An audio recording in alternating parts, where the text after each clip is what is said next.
welcome to the Hallmarkies podcast. We're so excited today. We are doing a special bonus episode of the podcast. We're kind of in between seasons here, and so we decided it would be really, really fun to talk about Harry Potter. Very exciting today. And so I'm Rachel, and I'm here with my friend Amy Lee Craig is here. Hello.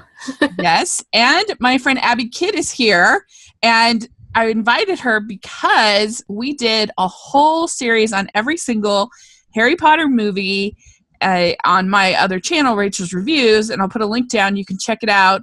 All of those podcasts back in 2017 that they had Fantastic Beasts? Something like that. Anyway, we did a whole year basically all on Harry Potter. It was pretty intense. And so Abby, thanks so much for coming on the podcast. Yeah, thanks for having me. So much fun. And so, yeah, I think we all have kind of a little bit different experiences with Harry Potter as a franchise. I didn't grow up with it, obviously, because I'm an old fogey here. I first read it when I was 21 or 22, when I was in college. And I really enjoyed the books. I'm not a huge fantasy person in general, but I thought there was quite a bit of heart to them, and I enjoyed getting to know these characters, and so that's kind of how I got started. I've always liked the books much better than the movies. I think, in my opinion, there's about half of the movies are what I would consider good, and half are not as good. And I think the best thing, in my opinion, about Harry Potter movies are, by far, Alan Rickman as Snape. I think it was brilliant casting. I think he's amazing in all of the movies that he's in. He's great. And then I think the worst part about all Harry Potter, and this will be controversial, but I don't care, is Quidditch. I find Quidditch incredibly boring. What? I don't like it. I don't think it makes any sense as a sport. Why I would want to watch a sport where one person can win in almost every situation. It's not interesting to me. I don't like it. And I just think whenever there's a scene with Quidditch, it's just like a thud. So I'm not a fan of Quidditch in Harry Potter. But Whatever. Yes. I don't think she thought through that game well enough there. But anyway. I'm with you, Rachel. I think Quidditch is really dumb. And when I read about it, I had to have people explain it to me. I was like, please explain why this is interesting. Why do they play if one person can just catch the snitch and end it? Yeah. Almost every single time. It's not it would not be an interesting sport to watch, that's for sure. I was like, why doesn't everybody just try to catch the snitch instead of bothering with all this stuff? Yes. Okay. Watching people fly on brooms is a lot more interesting than people trying to make a touchdown, okay? But anybody can make a touchdown, any of the players, and they all are needed to win. Quidditch doesn't make sense because one person can win 99% of matches, and then they're done. It's like, what? Have you not read Quidditch Through the Ages? Has anyone here read Quidditch Through the Ages, or just me? I would rather die than Quidditch Through the Ages. It's a good book, okay? They just omitted the whole snitch situation and just made it air soccer. I agree. It could be lacrosse on brooms. Perfect. Have you guys ever played Muggle Quidditch? No. I think you know the answer to that question. Okay, it's awesome. All right, guys, it's so cool. The snitch is just a guy and all yellow, and he runs around like crazy, and someone has to catch the person because it's the snitch. It is so awesome in person because you can't actually fly, so you only have one hand because you gotta hold this stupid broom, and oh my gosh. It's the best thing ever. Okay, anyways. Watch somebody to catch the snitch if the snitch is just a dude, though. Yeah, it's a person. That sounds more interesting than it is in the movies. I'm just fast forward, but anyway, that's gone a tangent. But Abby, so what is your history aside from hating Quidditch like me? What is your history with Harry Potter, and what do you kind of like the most about it and not like about it? So I'm only a little bit younger than you are. So I was 18 when they were really like gaining in popularity. And somebody gave me the books and I picked, and they knew I was going into education, that's what I was studying in school. And so people, were like, oh, kids' books, you should read this. And I picked up somebody gave me like a box set of the first 4 books. And I picked up the first one and I was like, this is so boring. Like, I could not get through the first chapter because the first chapter of the first book is so terrible. But then my dad came and visited and took us to see the first Harry Potter movie when it came out. And I actually liked the movie. Mm-hmm. And it made me go, oh, this is cute, and I get the appeal of it. So I'll power through this boring part because I know now that it gets good. So I read the first 4 books probably over the course of the next like year or 2. And then I met my husband somewhere in there and we got married, and it was kind of something we enjoyed together. And so when book 5 came out, we each read it. And that's actually part of our history as a couple too, is he borrowed my Harry Potter books. That's one of like, the first like real interactions we had as friends. Cute. That's cute. So there was a trust level there. Yeah. Yes. Then we read all the rest of them as they came out, and even like the last couple of books came out after we were married, and we went to like the midnight releases of the books and stuff, and some of them like midnight showings of the movies back when we were in our 20s and enjoyed staying up all night. Mm-hmm. And yeah, just since then we're pretty like, I would say compared to people who are maybe 5 years younger than we are, we're pretty casual Harry Potter fans.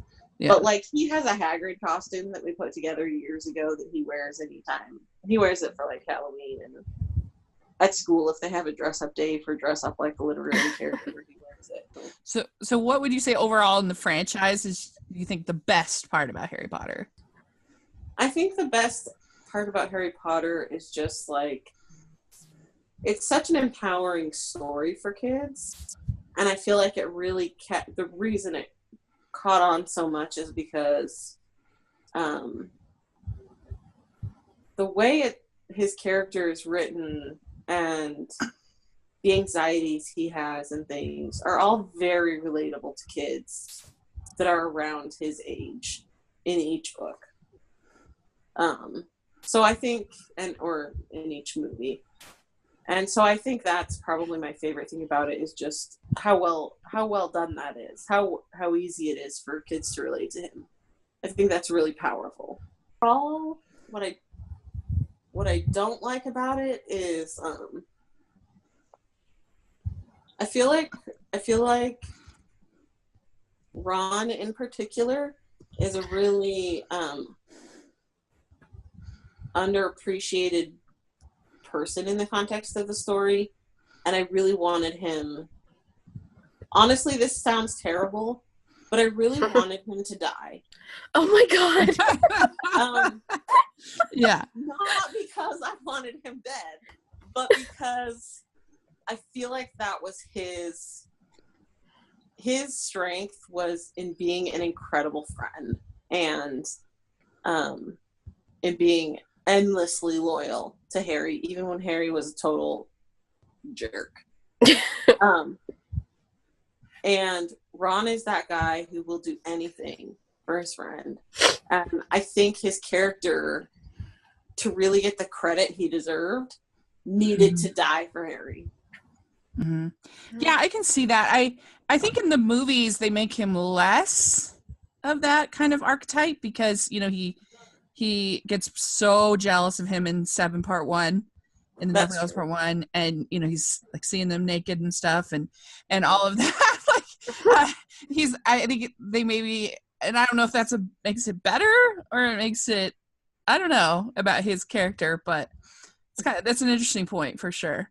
And I think one of the other things, aside from Alan Rickman as Snape, I do love the purity of Harry, that I think that he's a character that even though he'll have times when he's crabby or times when he's by he never becomes a cynic. He never becomes, there's just I think a purity to him, and he never lets, even though Voldemort is literally in his head, you know, he never flirts with evil really hardly at all. And I appreciate that. And when you get to the final moment in the book when he stands up to Voldemort, it's such a thrilling moment because he's just been such a pure character. And I appreciate that, you know, it's so easy to kind of make characters for particularly for teenagers that are unlikable, and there's a place for that, I guess, you know, your Catchers in the Rye, your kind of characters like that. And I don't know, I just appreciate that I could always sort of root for him, and I like that in a story. Yeah, he's a good balance because he has that purity, like you said, but he's not too perfect. Yeah. Like, he's still a flawed person. He's a teenager. Like, at the end of the day, he's a kid dealing with very adult things. So yeah. Well, Amy, so tell us your kind of life history with Harry Potter.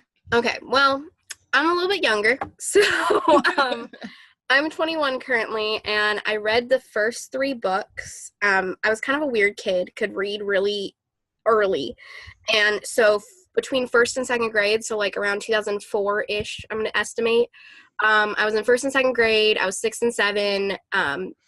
Teachers didn't know what to give me to read because I would read things so quickly. So I think the librarian was trying to just like catch me off guard, handed me the first Harry Potter book. I had it done in a week. And they're like, a 6-7-year-old probably shouldn't be able to do that. But I did it. So I was only able to read the first 3 because then my mom deemed that after the 3rd book, and I don't even think after number 4 was out yet at that time. It might have been. But after book 3, I wasn't allowed to read because my mom said that based on what she'd heard from other people, the other books weren't appropriate. So I only read the first 3 when I was young. And then after that, when I was about 9, so I was in 3rd or 4th grade, a podcast started called MuggleCast, and I started listening to that.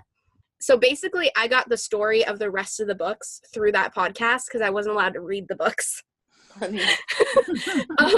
So like I basically just listened to that podcast to get like all my info, which how I was allowed to listen to that podcast but not read the book, I don't know. Anyways, so I finally read all of the books and finished when I was in 6th grade. So I was 11. That was the same year that Harry Potter and the Half-Blood Prince came out in theaters. And so since my mom had finally let me read all the books, see all of the movies, because I was only allowed to see movie 1 through 3 before that, I went to the midnight premiere of Half-Blood Prince at my local movie theater. It was the best day ever. I was turning 12, I think. It was just so awesome. It like, I grew up with them. The story, I was able to be the same age as Harry was and read them at those ages. And I probably have read the whole series now about 12 times, I would think. And it's just become such a huge part of my life. A lot of people know I had some surgeries in middle school. I was in the hospital a lot and everything. And like those books helped me so much through all of that. They were like a lifeline, a little world that you could like escape to when things were hard. And it's just ever since then been just such a huge, huge, huge part of my life. Right now in college, I am in a Harry Potter course at my college right now. So I'm rereading the books for the first time in like a couple years. Well, the first time since I started college, because I gotta say in college you don't have time to read for fun a lot. And right. So it's just become such a huge, huge like part of my life. I've been to the parks. I have a ton of the memorabilia. I wear shirts all the time. There's a picture of Draco Malfoy behind me. Like it's like it's a huge, huge part of my life. And I'm very grateful. So what are you studying as part of your Harry Potter class? So it's not like a fan club. Like a lot of people think the class is like, oh, you talk about like the fandom and everything. No, we basically talk about the concepts that are within the books. And so like we spent today talking about feminism within the books and how J.K. Rowling kind of conveyed feminism. We did a day about like evil and what our meanings of evil is. And we like wrote about that and stuff and how is evil portrayed in the different ways. We talked about like eugenics one day and like the different like Muggle-borns and half-bloods and everything, how like eugenics is kind of written into the series a little bit. So basically every day we take a concept about life or something and be like, how is this in the books? How is this represented? And also, how do we see it? And maybe some of us in the class, how were we influenced, or how were our opinions as kids like influenced on those topics based on what we read in the books, which is super awesome and super interesting. And I really enjoy like looking at the series this way, because it's more than just like, I mean, I listen to MuggleCast, that podcast, every week, and that's like the fandom stuff where, you know, we talk about the news and everything like that, and like you listen to all that stuff. But then in this class, I'm like really getting into like the meat of it and the different ideas that you can like pick out of the books, which is really cool. That podcast has been on a long time. Yes, it has. I started listening to it early. Yeah, the first year that they started doing it, I started listening to it, and I was about 9. So I've been listening to these people on this podcast for like almost 13 years of my life. Amazing. Yeah, that's very early on in the world of podcasting. Very early. It was like one of the only ones on the Apple podcasting app, I think. Or I might have found them through their website, actually. But yeah, no, that podcast, like that's the reason when you guys asked me, Hallmarkies, to be on this podcast, I was like, yes, finally. I've been wanting this since I was 9 years old. And like, granted, we're not talking about Harry Potter, but I mean, Hallmark is pretty cool too. So yeah. I was just like, I remember being 9 and 10 and listening to it and being like, I want cool podcasting friends. And now I have cool podcasting friends. So pretty awesome. It's my dream as well. Cool podcasting friends. It's been achieved. Yes. Yes. So what would you say is your favorite thing about Harry Potter, both books and movies? Okay. Individually, my favorite, like, I'm going to say probably, I don't know how to describe this, but like growing up with it, the relatability, I guess. And like I could put myself into the different characters and see myself in them. And like I want to say definitely the things that happen in those books helped me through high school, helped me like learn things about myself and about the other people around me and stuff. So I think that these books are like really important for like preteens and teens to read, because it's so relatable, even though like they're doing magic and like fighting the Dark Lord and stuff. Like at the end of the day, they are teenagers. They're dealing with dating and hormones and like all that other stuff. And like fears also is what they're dealing with. They're dealing with fears. And that's what I love the most, that I could really put myself into those characters and into the world and think about what was happening in my life and that type of stuff. I think that's the best part about it, is that at the core of it, they are all teenagers. Like they're not just wizards. They are all teenagers dealing with teenage things. Yeah, I think so. I think that it's an easy one to kind of put yourself in, and just to have a sense of wonder and awe, which is really fun for kids.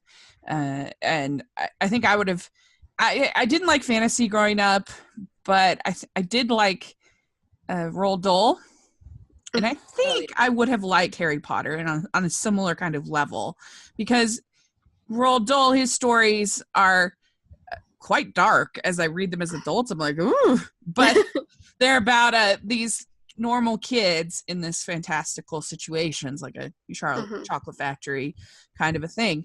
And so that's why I think more so than I like Lord of the Rings now as an adult, but I didn't like it as a young person. And some of those other fantasy series, I don't know, I just didn't really like them. But anyway, very good. So we're not going to talk about Fantastic Beasts. No, we don't want to get in a yelling match on the podcast. They weren't my favorite. So, but we're just going to stick to Harry Potter. And and we're really kind of more focusing on the movies, because I don't know, we're a movie podcast, but we can talk about the books where applicable, I guess. But what I thought would be fun is to just go over each of the movies and talk about one thing we like and one thing we don't like, or could be better. in Okay. the movie. Philosopher's Stone, the first movie, and this was directed by Christopher Columbus, and I think that the strongest part about this movie is all of sort of the introductions.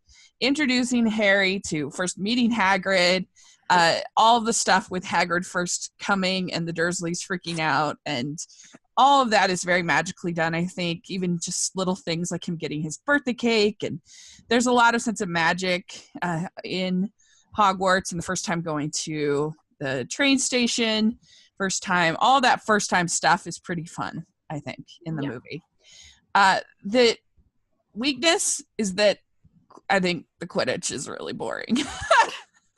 And I'm not going to say that for all my weaknesses. I'll just take it out here that I don't like it. And this movie, as an adult watching it, does drag. I think it's very magical for kids, but there are parts that feel a little slow for me, including Quidditch. But Abby, what about you for this first one? I really appreciated how true it was to the book. Now, having seen it a few times, I agree with you that it drags, and I think it drags partly because it's so true to the book. Mm-hmm. But especially with that, as the first movie, I think it was kind of important that it was true to the book. My negative for it is probably kind of mean because, like, it's a movie full of little kid actors. These are young kids, like 11 and 12-year-old kids. Yeah. But my negative for it is that they were not great.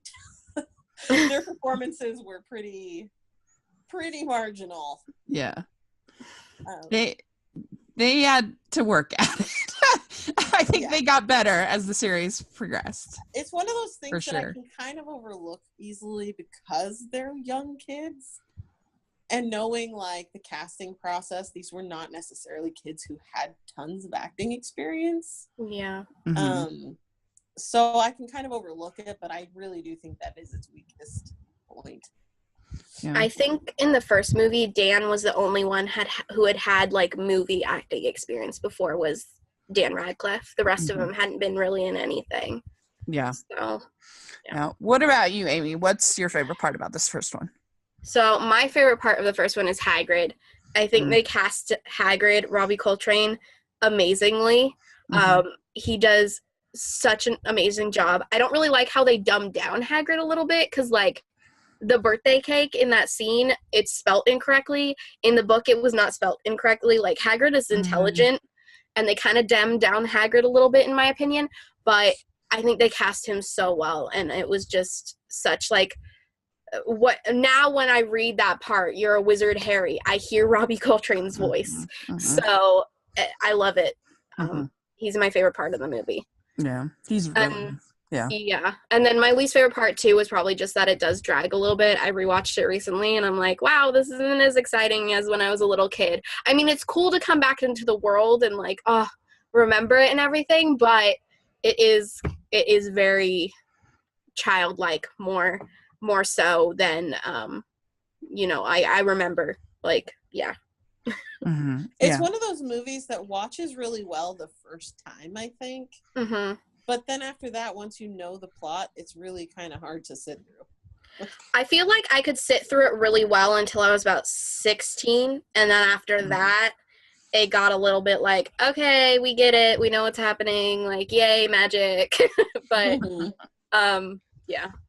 well, all of these movies are basically at their core, they're mysteries. And so once you know the mystery, it's not quite as exciting as the first time you read it and what's going to happen kind of a thing. I don't think. And I feel like the movies are very straightforward with a lot of the mystery and stuff. I've read the books so many times that I still pick up on new things, like, every time I read them. So, like, that's where there's kind of, like, a disconnect, because it's like, oh, you've seen the movie, you know exactly what's going to happen, you know all the little pieces they make, but then, in the books, there's things you forget, or you don't remember, or, like, things you'll pick up on differently than you did the last time you read them. So, like, I think there's kind of, like, that difference-ish. I don't know if that makes sense, but yeah. No, it totally does. Yeah. All right. So, Chamber of Secrets. This is the second one, and I feel like this one is usually at the bottom of most people's lists. Seems like, but I don't hate it. I think that Kenneth Branagh, the highlight, I guess, for me is there's probably two highlights for me. Gilderoy Lockhart, Kenneth Branagh as Gilderoy Lockhart, I think is fun. He's having a lot of fun. He's hamming it up. He's silly. I think it's an amusing performance. And then it's the last time that I believe that we see Richard Harris as Dumbledore. So yeah, he passed away right after the second. Yeah, one. and he's really good as Dumbledore. So that was definitely a loss for the series. I mean, I forget what's his name? Michael Gambon. I liked Michael Gambon a lot, but it wasn't quite the same kind of performance. And I love the whole thing with and there's a couple other things I like in this one. I like getting to see Tom Riddle as a young student. I think his flashbacks and the whole thing with the book and everything, I think is nice. Because one of the problems that Harry Potter a little bit has sometimes as a movie franchise is that you hear a lot about villains, but you don't really see any villains. And and so sometimes there can be a little bit of a lack of an adversary, which is usually filled by someone like Draco or something or one of the defenses of our arts teacher. But that's why we'll tell you a little bit later which one's my favorite.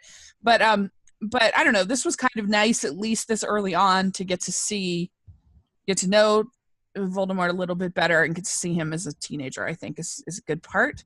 And is this the one that has the mirror? The first. No, that's the first one. That's the first one. Okay.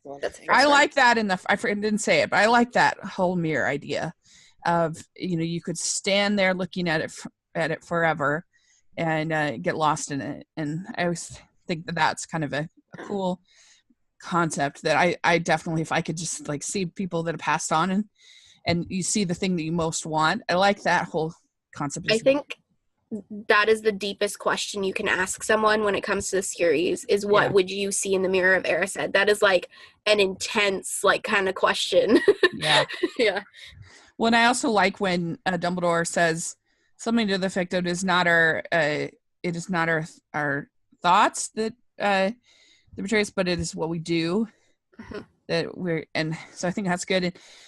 And I guess I think maybe I don't love, even though it's done well in this one, is I'm not a big spider person, so the giant spider is. I almost said that too, Rachel. I almost had that in my notes. I'm like, ooh, spiders. It's effective. It's well done, and there are some Quidditch in this one, which isn't my favorite.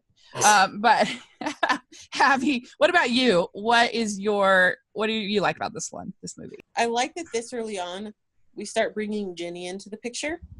Mm-hmm. I think maybe later she's often underutilized, particularly in the movies. Yeah. But I liked bringing her in, and that was a surprise to me.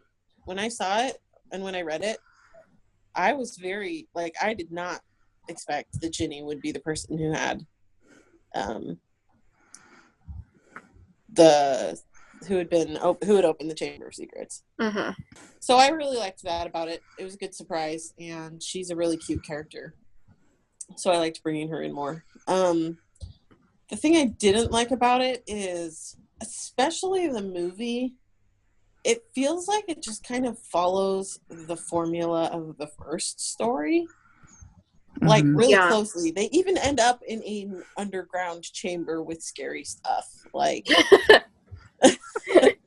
It just feels formulaic to me, and in my head, the first and second movies are kind of the same thing. Yeah. What about you, Amy? Okay, so gosh, my favorite thing about this one, I really didn't enjoy this movie all that much. Because I feel like they actually left out some of the stuff from the book that I would have liked to see. So it's probably my least favorite movie. But I don't know, I'm trying to think of something to compliment. Is that bad? No, it's just your opinion. I mean, it's Draco did a good job. There we go. Tom Felton did a good job in this movie. There's my compliment. I honestly, I remember talking about this when we did our podcast back then, is I do think he's the strongest of the young cast. Oh, Like, yeah. throughout. I think Oh, he's yeah. the best actor. I really He do. did fantastic. Yeah. Yeah. My least favorite part of this movie is Ginny. I feel like they really, from the book to the movie, they really wrote her down. And I am one of those justice for Ginny people. Ginny Weasley is, in my opinion, is my favorite character, the one I relate to the most. And I feel like they wrote her down for this movie. I'm glad they still incorporated her. They didn't like go off her completely. But there was a lot more about her in the actual book than there was in the movie, and that kind of like really disappointed me. I like Bonnie Wright, but I don't know if she was the best to be cast for it.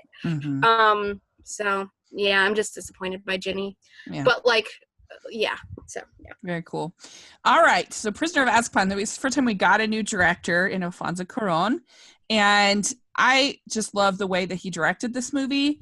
I think the cinematography is on a whole nother level than the first two. The way that he uses these one takes to take you like through the train at the beginning, and you just follow the camera. The camera's almost always moving in these scenes, and it really helps you to just focus on the what's happening to the character at that one moment, I think. And I think that I've read a lot of quotes that Daniel Radcliffe has said that Alfonso really helped them with their acting. And I think you can tell it's on a little bit of a different level in this movie than the previous two. And I just love time travel stories. So I'm a big, I don't know, I just think it's fun. And the whole, Hermione punching Draco in the nose is very fun. And I even liked the Cursed Child, because I just love stupid time travel movies and stories. And I think obviously the downside to this is that there are always plot holes in time travel stories. It's just always going to happen. And that's here too. But and you can nitpick it as far as those kinds of things. But I don't know. I just think it's kind of a fun ride, and I feel like characters grow and it looks really beautiful. So I enjoy this one, and it's one of my favorites of the series. It's not my favorite. It's one of my favorites. What about you, Abby? What do you think? First of all, I totally forgot that this is the one where Hermione punches Draco Malfoy. Yeah. I think that might be my favorite moment out of all of the Harry Potter movies. Yeah. That's just a really fantastic scene. Yeah, it's really good. It's so satisfying.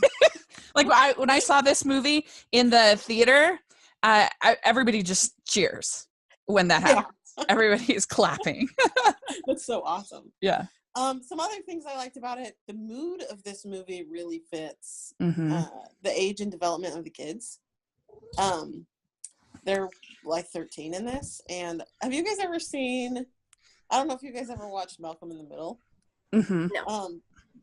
That show is awesome. It's a really good show. There's an episode of Malcolm in the Middle where Malcolm is like 13 and he's just like in this funk.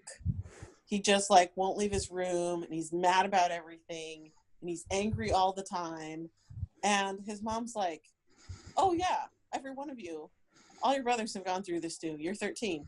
That's how life is." And I feel like the mood of Prisoner of Azkaban really fits that age. Like, they're just kind of like dark and moody, and they're just so 13. And I thought that was really well done. There's also a really noticeable improvement in the acting performances for all of the kids in this movie. Yeah. And since like bringing in the new director, it feels fresh. It doesn't feel stale, kind of like the second one feels stale because it feels like we already did this. But it really felt fresh and new and beautiful. Yeah. The thing I hate in this movie, and I don't know why it bothers me so much, but I really hate the night bus scene. I really hate it. Just I hate too silly. Everything about it. It annoys me. It's just, no, I don't like it. In the book, it was fine, but in the movie, it turns me off for some reason. I just can't watch it. Yeah. What do you think, Amy? Okay, my favorite part is the Marauders map. Hands down. I love the Marauders map. I love Harry walking around randomly in the middle of the night being dumb. And then how it like insults Snape. That's the word, insults. How it insults Snape when he looks at it, and then Ramus and everything. Best defense against the dark arts teacher they had, like best everything. I was just in love with it so much. Mm-hmm. Very cool. What's your? It's fun to hear what you like about these movies, Amy, because they're all things that like, oh yeah, if I had read this as a kid, I would have been totally in love with that. Yeah. Yeah. Sure. Least favorite part, Alfonso Cuarón. I didn't like the way this one was done, and I know it's most people's favorites because it's like aesthetically pleasing, but I don't think it worked well with the story and like transferring the book to the screen. And also I just think he's kind of a creepy, like he makes creepy movies, and like Harry Potter isn't supposed to be like creepy. So I don't know. You know what? I felt that way about it. Didn't like his style of it that much. I mean, I think he did a good job. It was beautifully, like it was kind of beautiful, you know, but not exactly my favorite. Yeah. Mm-hmm. Yeah. Very good. Okay, so let's talk about Goblet of Fire. So I feel like this one is often given a lot of people don't like it, and it's not perfect, but I think it's a little underrated of the series in my opinion. I really like everything that's sort of that's once he gets into the maze. I think that there's a ton of heart, and it's pretty gripping, and you get to see, Voldemort for the first time, and it's, I don't know, and everything with Cedric is very like gut-wrenching, and I think they pull it off pretty well. This is directed by Mike Newell, and which is interesting because he has a romantic comedy kind of background with things. And I think you can see some of that. I like the whole sort of Cinderella Hermione kind of storyline in here. I think it's a lot of fun. I guess as far as what I don't like, I could have mentioned this earlier, and I'm shocked, Abby, that you didn't mention this earlier. Moaning Myrtle is the worst thing to ever exist. I hate Moaning Myrtle. She is horrible. She is so annoying. And I know she's supposed to be annoying, but oh my gosh. It is like nails on a chalkboard of my life is Moaning Myrtle. And so she is the worst. And she's so like really awkward and like he's there in his like swim trunks, and she's like coming up to him and like nosing up. Like it's weird. It's like the creepiest giggle in the entire I know. But, like, when you think about it, she died as a 12-year-old girl. She's forever stuck as a 12-year-old girl. Like, I know a lot of 12-year-old girls, and they're not like that. And I don't know. She's so irritating to me. I don't like her. And so she's the worst part of this movie, and any movie that she's in. But she's in it the most in this, and she's the most creepy. I think I'm with you there. Yeah. She's the worst part of any movie she's in. I don't know. Is that actress like really bad or something? Like, well, I don't know who she is. She's very old, I think. I think she was like 35 when they did it. When she was doing this role, which is, I don't know, the whole thing is it's just weird. So, yeah, I felt like they kind of wimped down all the other champions, especially Fleur. It's just kind of lame in this movie, and she's just crying all the time and everything. And in the book, I felt like she was stronger because she's a champion, and but that's a nitpick. But overall, I think it's pretty good. I like it. What about you, Abby? Overall, I agree. I think it's pretty good. My favorite, was same as yours, is the ending scene with the maze and Voldemort and Cedric, and all of that was just so well done. But I felt like I did feel like the whole Triwizard Tournament, I guess that whole situation just felt watered down. Amy, what do you think about this one? What I like about this book the most is probably the fight between Ron and Harry. And I know people hate that, like, sometimes, how Ron's, like, overreacting. But I feel like Ron and Harry don't fight, really. And so to see them like kind of clashing, I actually enjoyed that, if that's weird, because, you know, best friends, they get in fights, and it's how you work through that makes your friendship stronger. So I kind of like that little thing, and then Hermione kind of being in the middle and being like, boys are stupid. I really like I really like that. I feel like they don't do that as well, though, in the movie. They don't, yeah. But because they fight and then like instantaneously they're BFFs again. BFF. Yeah, exactly. Yeah. But I mean, you know. As in the book. Yeah, and then my least favorite thing about this one, I mean, I think they did an okay job, but I don't like that they left out Dobby, because Dobby was supposed to be a huge part of the fourth book, and there was no Dobby in the movie. As well as I didn't really like the whole, like, Karkaroff. Like, I didn't like who they cast as Karkaroff. I don't know why. He just, he seemed weird to me. I guess I didn't really like him in the books either, but it didn't. Which one is he? Sit well with me. He's the headmaster of the of Durmstrang. Yeah. So didn't really like him all that much. I wish they would have also used like Crumb more, like Crumb and Hermione's relationship more a little bit. But yeah. Can I just say that I did not think Crumb was attractive enough in the movie? Like, yeah, agreed. In the book, I felt like, oh, he's supposed to be this really hot guy. And in the movie, he's just kind of this shaved-headed grumpus. Like, yeah. Agreed. Yeah. I agree with you. All right. So, but he does feel like a little more believable that Hermione would be interested in him rather than some like model-esque, you know, kind of guy. Yeah, that's so true. There's maybe that, but very good. Yeah, all right. And isn't it weird how they made those schools an all-girls and an all-boys school? They're not supposed to be an all-girl and all-boys school. Like, what? Weird. Are you saying there's only boy wizards near Durmstrang and there's only girl witches in France? Like, I'm confused. Right. Yeah, that's a good point. Yeah. All right. So then we have Harry Potter and the Order of the Phoenix. And this is my favorite Harry Potter movie. This is where we brought on David Yates. And I think this one is the best because I think it's the only one where we have, aside from Voldemort, it's the only one where we really have a solid antagonist against Harry. And I think that Umbridge is such a great villain. I think the actress has so much fun with the role, being this just really wicked, really evil, but really sweet on the outside kind of character. And I think that it's really interesting the way that sort of fascism kind of takes hold in Hogwarts. It's kind of an interesting thing to sort of teach kids. And I think that Dumbledore's army is a really well done here. You really feel like Harry's becoming a teacher, becoming a leader. There's a sense of group unity. You're starting to get really attached to these characters. And so I think that works very, very well in it. And I really, really like that. I think that there are moments in this one where Harry and Ron can be a little bit unlikable.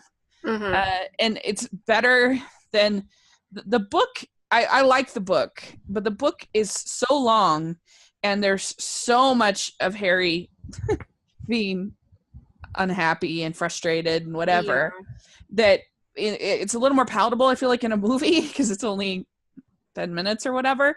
But you kind of need it for his character, and I'm fine with it. But if I had to pick something I didn't like, that would probably be maybe a little bit unlikable. But I don't know. I really like this one. I think this is a really good movie, and it's very well done. And you know, I'm political science grad, so sort of that political dynamic that we start to get in this one, I think, is really interesting and fun. So that's one's my favorite. But Abby, what about you? I really like that in the Order of the Phoenix, we really start to assemble and see this team of adult good guys. I think that's a really important piece that we didn't really get to see previously.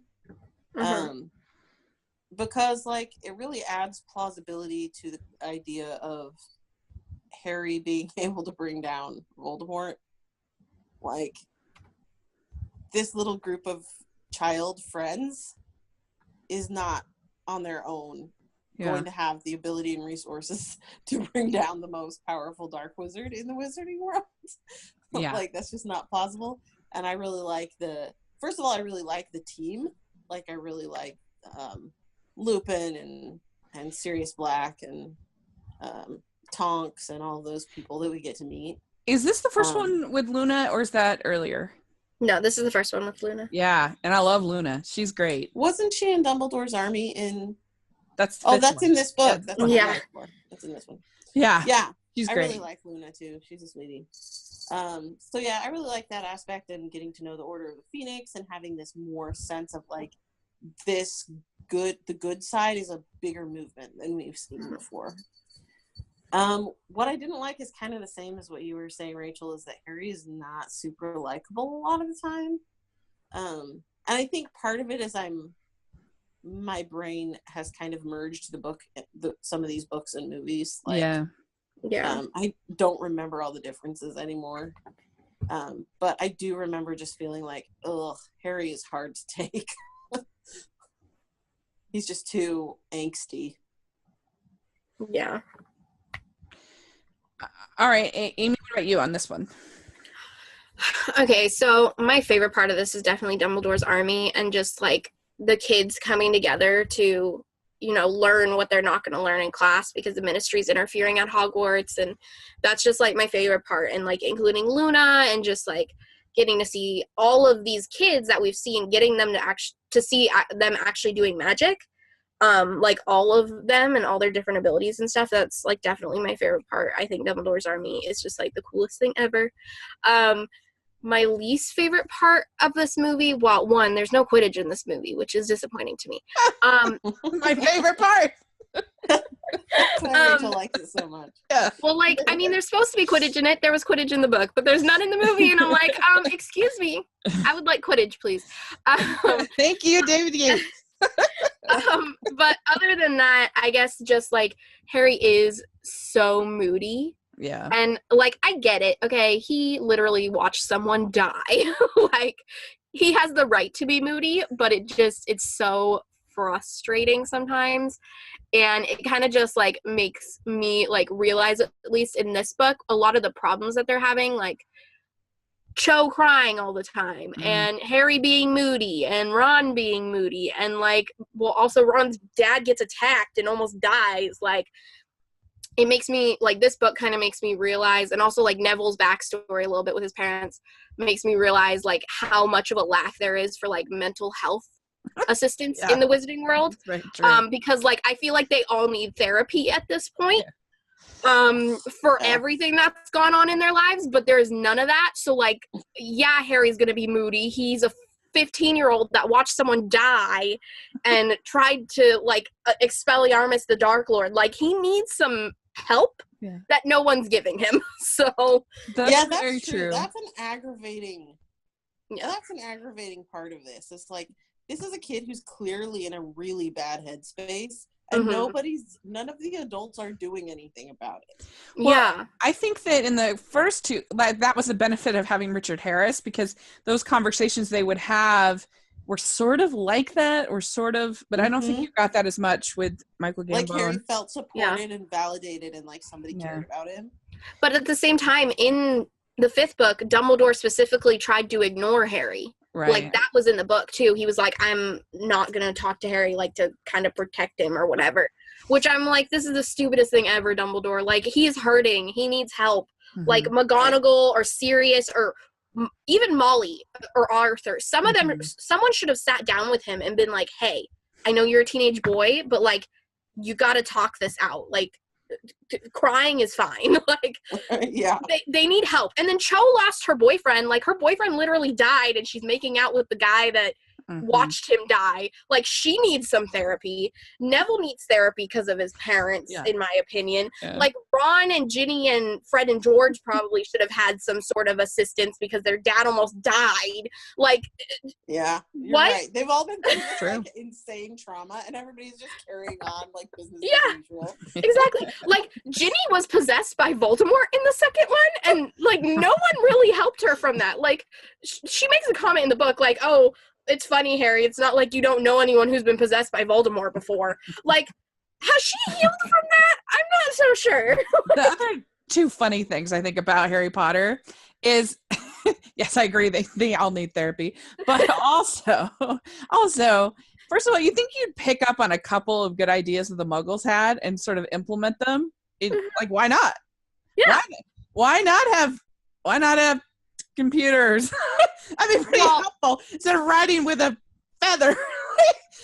I think you want to upgrade a little bit from there to a pen. To a pen, at least.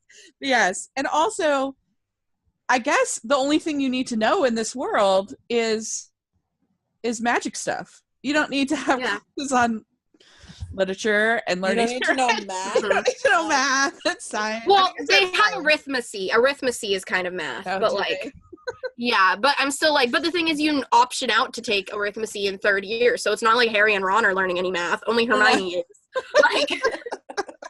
Like, and she probably has a better math knowledge because she went to Muggle school. I'm sure Harry and Hermione could beat Ron in math any day. Like, yeah. I do understand, like, why J.K. Rowling didn't incorporate, like, technology, though. Like, she just, like, flat out in the first book was like, hey, technology doesn't work around magic. It makes it all wonky. Just to, like, get that out of the way so we don't have to deal with, like, cell phones or computers or Xboxes or whatever. It was also the 90s, so I mean, there wasn't a ton of like crazy technology, but still. That's true. It was a little I would have at least gotten pens. I really think that would. I know, right? Like I remember, upgrade.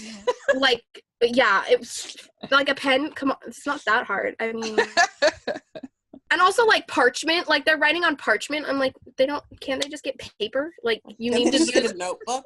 Yeah, like rolls of parchment. Well, I think in the movies they use notebooks because they're like rolls of parchment, really. But like in the books, it's like, yeah, you need to write a foot long on a roll of parchment. And I'm like, that's ridiculous. What if your handwriting is a lot bigger or something? Like, what she did a really good job though with creating the wizard food, and I think the movies did a good job with that too. And it tastes so good. Yeah. All of it at the Wizarding World. I've never been to the Wizarding World, but yeah, it all sounds delicious. It's all amazing. The only thing that I would say is I'm allergic to cinnamon and nutmeg, so I can't eat a lot of the stuff, like, which is disappointing to me. Yeah. I'm like, I can't eat it. It has cinnamon in it, but I really want it. Like, when I turned 21, I wanted to try fire whiskey, but fire whiskey is basically just Fireball. It has cinnamon and stuff in it. I'm like, I can't have it. I'll die. Like... So, yeah. Too bad. That's funny. Yeah. All right. So let's move on to the Half-Blood Prince. This is our 6th movie. And this one was very disappointing to me on the rewatch, I have to say. It feels like it's a bit of one of those Marvel movies where they exist more to kind of transition to the big movie than they are on their own. Something like Age of Ultron or something like that. There's a lot of pieces that need to be in the puzzle in this movie rather than it really being like satisfying. And I think my favorite part, I guess, of this one is you actually feel more of a presence of Voldemort. He's actually sort of more of a part of the story instead of just being sort of whispered about. I feel like you were getting more and more of him, getting ready for obviously the final book and final 2 movies. And so I like that. I think Ray Fiennes was a good choice for Voldemort. I think he did a good job. And so that's good. And my least favorite part is I just don't think they did Dumbledore's death very well. Like when I read it in the book, I was sobbing. It was so emotional, and there was just something kind of clinical about it in the movie. I didn't feel that same, the way they staged it and the way they had it. I don't know. I just felt like, I just didn't feel like it was very well done. And I don't feel like they focused enough on Harry, his response to it, his emotion. I don't know. It just didn't work for me very well. And I kind of had to think back to the book, and then I would feel emotional. And that's what they did in the movie as much. And maybe that's because there wasn't as much chemistry between this particular Dumbledore and the Harry in the movies. I don't know. For some reason, I was disappointed in how they portrayed that and how they did that. But Abby, what about you? I agree with you that I was disappointed in the Dumbledore death scene. That was what I kind of had pegged as my definite weak point in this movie. Mm-hmm. The thing I appreciate about this story, I feel like it kind of ratchets up. I guess since we've met the Order of the Phoenix, the whole complexity of the dynamics between the good people and the evil people. We have Bellatrix Lestrange doing the whatever weird bond thing. Yeah, the unbreakable vow. Unbreakable vow. That's what it was. We kind of, I guess, what I like, it's hard to articulate. What I liked about it is we've upped the ante as far as like complexity and like the moral nuances of the story. Does that make sense? Yeah. Mm-hmm. It's less black and white, and we start seeing more mature shades of gray in our characters. Yeah, definitely. Yeah. Very good. What do you think, Amy? Probably my favorite part of this movie is that we do get to see the pieces like coming together. Mm-hmm. The little parts that are going to make up the whole. Specifically, I really love the memories that we see.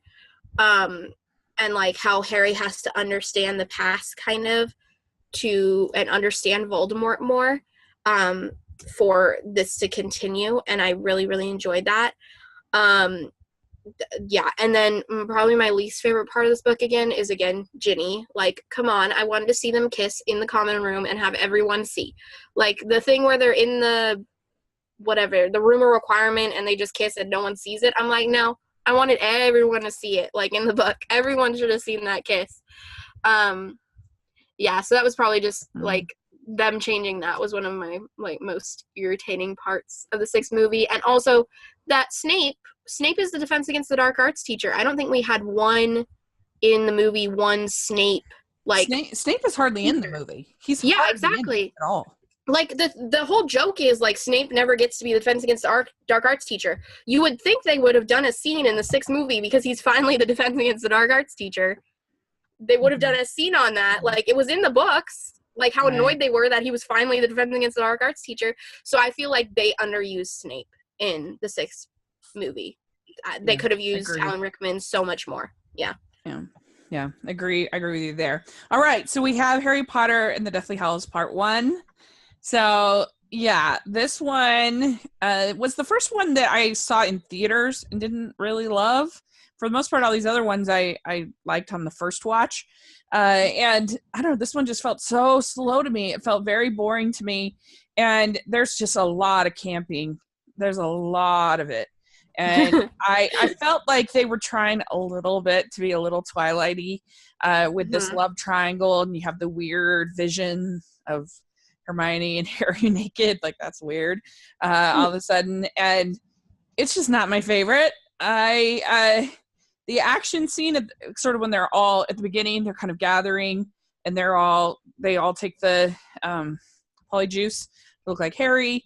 That whole part is pretty good, I think, and there's a sense of teamwork, and I think that all is effective and well done. I like that beginning, but yeah, once they get to those tents, I'm like,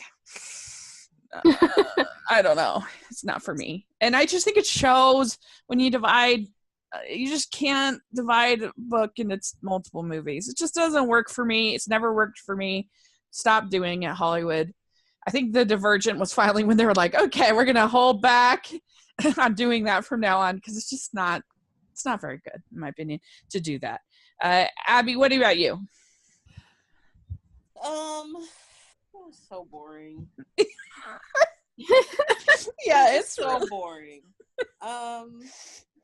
The good thing I liked about it, I really liked the way that they related the story of the Deathly Hallows. That was clever. It was well done. Was that in part 1 or part 2? Part 1. I think it was it? Okay. I don't remember. Because that's how they knew what to look for.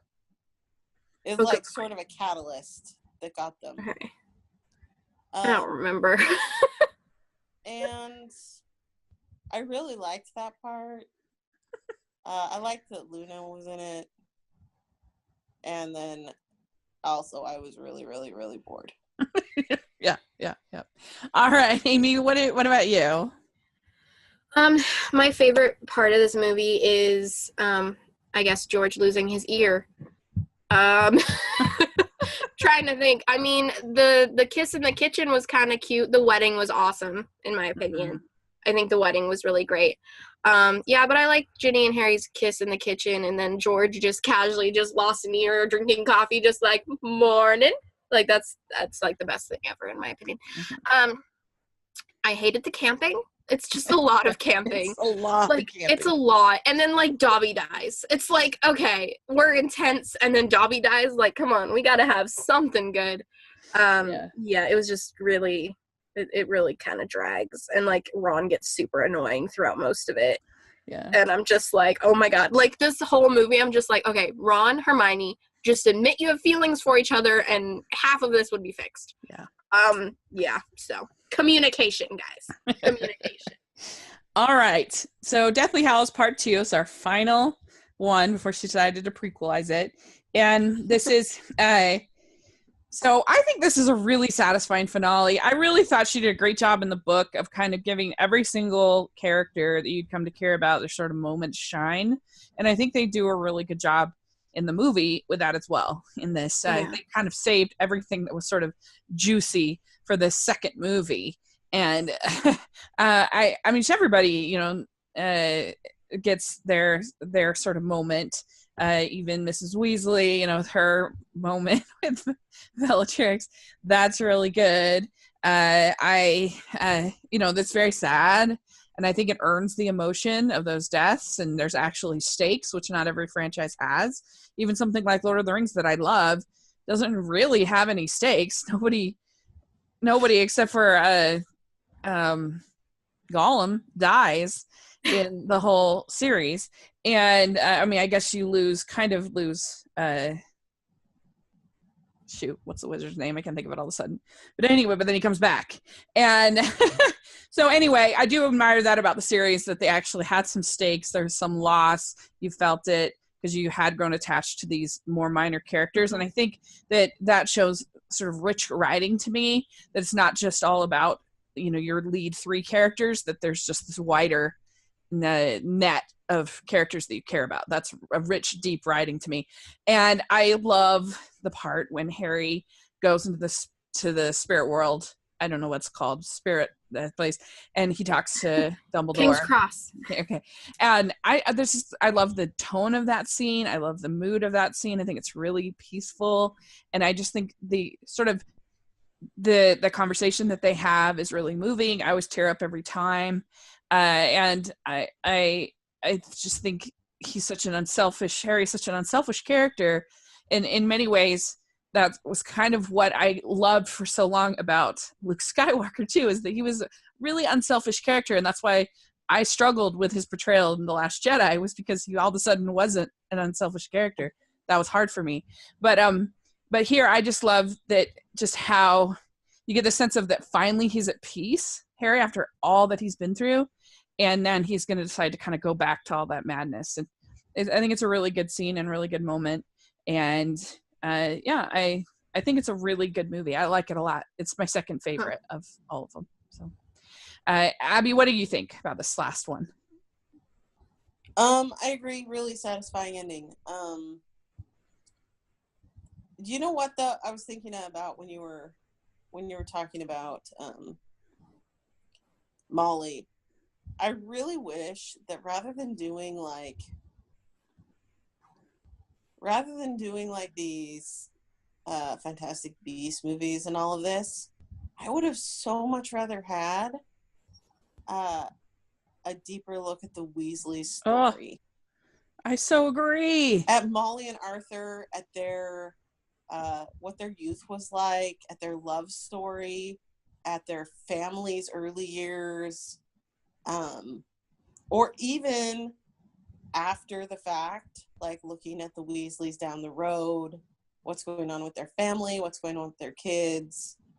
I agree. I love the Weasleys. I love them, and I think that would have been a much better focus than just like doing all this other random stuff that isn't that related to Harry Potter.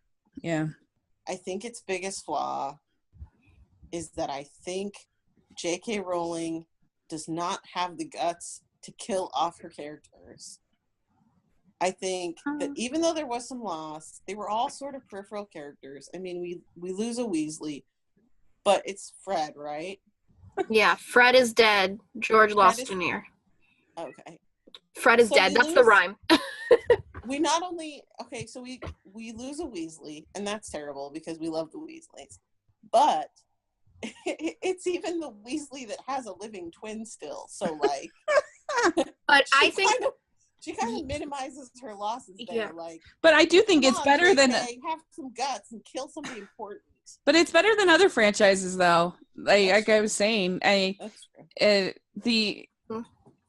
not, I guess you could say with Star Wars, you know, finally they do kill off characters, but in the original set, I mean, there's a lot of other franchises that don't kill off anybody. Yeah, and then, or if they do, they bring them back to life, like Spock. Right. Yeah. Gandalf, that's the name of the wizard. Okay, I honestly couldn't remember it either, so I was like, that other bearded guy. Anyway, so what do you like? What's your favorite things about this one, Amy? I just think it was a really good ending. I think they did a really good job for like what they had making it into a movie. It was lacking a lot for me because I do love this book so much. But I feel like everyone really, I'm trying to think of like things that were just in the movie that I liked. My favorite thing that didn't happen in the books and J.K. Rowling said wouldn't ever happen, but in the movie where Neville is like, I'm going to find Luna, I'm crazy about her, probably should tell her because we'll both be dead by morning. That's my favorite thing because I think Luna and Neville should have gotten together, but they didn't in the books. And like based on Pottermore and stuff like that, like Neville and Luna never got together. They were never like romantically involved, but they did that in the movie just kind of for fan service, and that's kind of like my favorite part because I always wanted them to be together, even though I know they didn't. And it's like probably good that they weren't together because like then all of Dumbledore's army like got together, which is kind of weird. But you know, yeah, that's my favorite. Probably part is that that little comment just made me so happy when I saw it in the theaters for the first time. Least favorite thing, they did kind of leave a little bit out, which it kind of made me sad. Probably that end scene though, where he breaks the wand and throws it though off the bridge. I didn't get that. I was like, why is he what? And I know it's supposed to be like ending, like, oh, the wand of death is gone, it's broken, and it's been thrown into a ravine or whatever. But I'm kind of just like, why did they put that in there? Like, who thought of that? I don't get it, because like Harry broke his wand, and then in the movie they never show him fixing his actual personal wand. So like, if you're just a viewer just watching the movie, you're like, okay, so Harry has no wand anymore. Like he just doesn't. Which I just think is kind of weird that they didn't like tie that up, because I've had friends that have watched the movies and been like, wait, so Harry just doesn't have a wand anymore? And I'm like, he does, but like they just don't show it in the movie, and I just think that's a really weird way of them ending it. Also, they left out Teddy Lupin, which I really would have liked to see. Tonks, Remus's son, especially in the 19 years later, they left him out of that, and I really would have liked to see him. Yeah, that's right. The epilogue was not my favorite. It was not very well. I mean, I guess they did what they could with makeup and stuff, but it is not my favorite. They could have left that out. I don't know. Draco's receding hairline, I think, is just hilarious to me. Yeah, and I think it's funny, too. Some of the kids that were in that scene, like, are YouTubers. So, like, I've watched these people who were in the epilogue, like, they're grown up now, and I still watch their YouTube videos, and it's so weird. Like, yeah, I don't know. It was That's funny. The epilogue was a little weird. They left some stuff out. I think it would have been more fun if it would have been, like, exactly to T like the book, because then you see Teddy, you see Bill's daughter Victory, you see Percy still running up and down the train, running up and down talking about broom regulations. Like, just there's more like fun stuff in it than just Harry being all like, you know, we named you after 2 headmasters of Hogwarts. Like, the epilogue is a lot more fun in the book than they made it in the movie. They made it so serious in the movie, and I was like, all right, whatever. But it should have been fun. We should have had a fun ending. We should have had, I wish, like, they would have done some cheesy, like, all was well, because those are the last words of the books. They should have done some cheesy thing at the end, all was well, like someone says it. But, yeah, I don't know. They just made it way too serious, I feel like. Yeah. I'm personally, like, I do not like epilogues generally. And when they occur, they need to be extremely minimal. Yeah. And I really, like, I have a really hard time with J.K. Rowling's inability to, like, just leave well enough alone. Yeah. Like, there comes a certain point where you just need to say, this story is over, and now it belongs to my readers. Yep. Anyway, we could talk about this for many episodes. Yeah. But I think it is a series that inspires kids to read. And so for that reason alone, I think it's really great. But I think that as far as the movies, I think that they, for the most part, even the ones that maybe I think are a little boring, have too much Quidditch, are still like fun, magical movies for kids. And so I don't know, even considering like another franchise that I love is Star Wars. Star Wars has had way more misses than Harry Potter had. That's true. As movies that are, and you can even make the argument that Lord of the Rings had with those Hobbit movies. Ooh, not my favorite. And so I don't know. I think that it is a pretty solid franchise of both movies and a really solid franchise of books. And I just like the fact that it's getting kids to read and getting them to wonder and dream and use their imaginations. I think that's all great. So I had a lot of fun talking about with you guys. I really appreciate you coming on and talking about it. This was a fun little bonus, I think, to do. And so let us know in the comment section what your favorite, maybe least favorite thing of each of the movies is. Do you agree with us? Are you outraged about my Quidditch opinion? Please let us know in the comment section or on Twitter. We'd love to talk about it. Be really fun. And so Abby, where can people find you? You can find me on Twitter at Abby, ABBY_kid, KIDD. Great. And Amy, where can people find you? You can find me on Instagram and Twitter at It's Amy Craig, and then on YouTube, youtube.com/weekendallstars. I promise I will make videos again someday. Great. And you can find me at Rachel's Reviews on iTunes and YouTube, so check that out. If you're interested in purchasing any of the Harry Potter DVDs, Blu-rays, or books, check out Amazon.com. We'll have our affiliate link. You can check out hallmarkiespodcast.com/Amazon, and we would really appreciate it. It would definitely help us out. That would be really nice. And so thanks so much. Make sure you're following Hallmarkies Podcast, all of our social media, and on iTunes and YouTube. If you're listening on iTunes, please give us your ratings and reviews. And if you're listening on YouTube, please give us a thumbs up, subscribe to the channel. We really, really appreciate it. And again, let us know what you think, all you Potterheads out there. And thanks so much. If you have any ideas for future bonus episodes that you'd like us to do, please let us know. And thanks so much, you guys. I really appreciate it. And we'll talk again soon. Bye. Bye, guys.